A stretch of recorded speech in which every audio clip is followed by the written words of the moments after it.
Latin music is one of the most popular and broad genres in the world. With songs like Despacito gaining over 8 billion views on YouTube, Latin music, usually Hispanic or Brazilian, is a powerhouse in the music world. The genre is characterized by themes of romance, sensuality, and desire, particularly in classic subgenres like bachata and kizomba. What we will explore today is how Latin women are represented in modern Latin music, through the use of audiovisual elements including camera angle, narrative, and color. The music videos of Latin music genres represent women in a sensual way, creating a juxtaposition between women being presented as powerful by embracing their sexuality or embracing the female gaze. In the context of representation, Rosalía represents a powerful figure of woman artistry as she continues to push boundaries and juxtapose her sensuality with power and seduction. In the song La Fama, Rosalía takes on the role of a femme fatale performer who uses her power of seduction to seduce and murder men for entertainment. Many audiovisual elements, like low-angle shots of her and high-angle shots of men, show her sense of power that she holds. Although it could be argued that through her revealing outfits and her sensual dances, she is the epitome of the male gaze, the audiovisual elements present her femininity as powerful.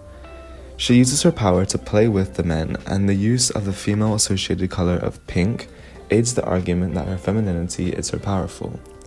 Similarly, in Di Mi Nombre, Say My Name, she uses pink to portray femininity, however this time to show girlhood. She dances alone in a somewhat stereotypical childish girl bedroom as she sings about a rather explicit subject matter. She embraces the juxtaposition of girl versus woman and represents sensuality and desire in a poetic sense, making it something she claims for herself. The next artist that we will analyze is the Brazilian powerhouse of Anitta.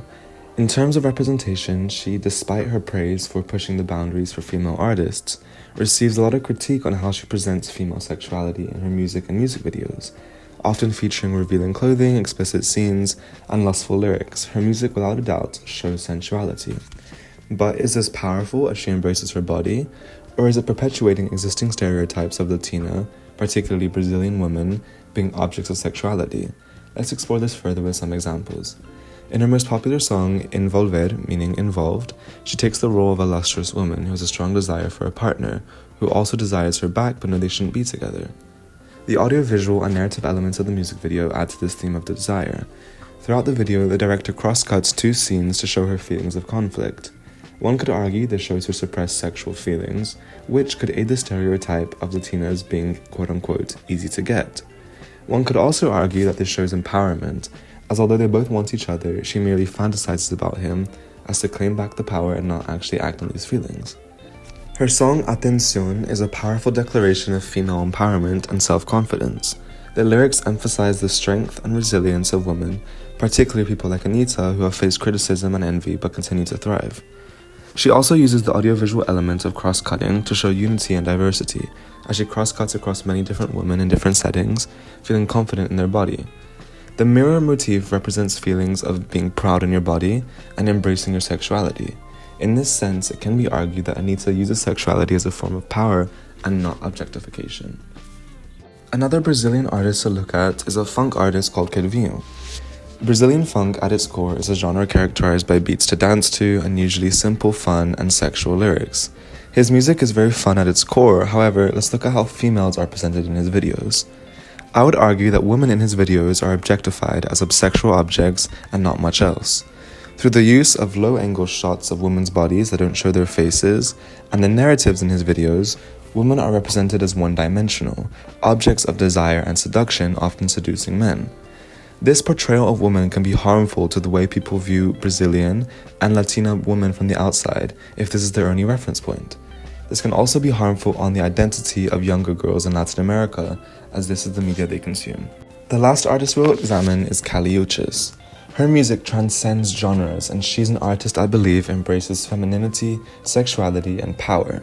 She often takes on the role of the divine feminine, emulating the goddess energy that is believed to exist in all women.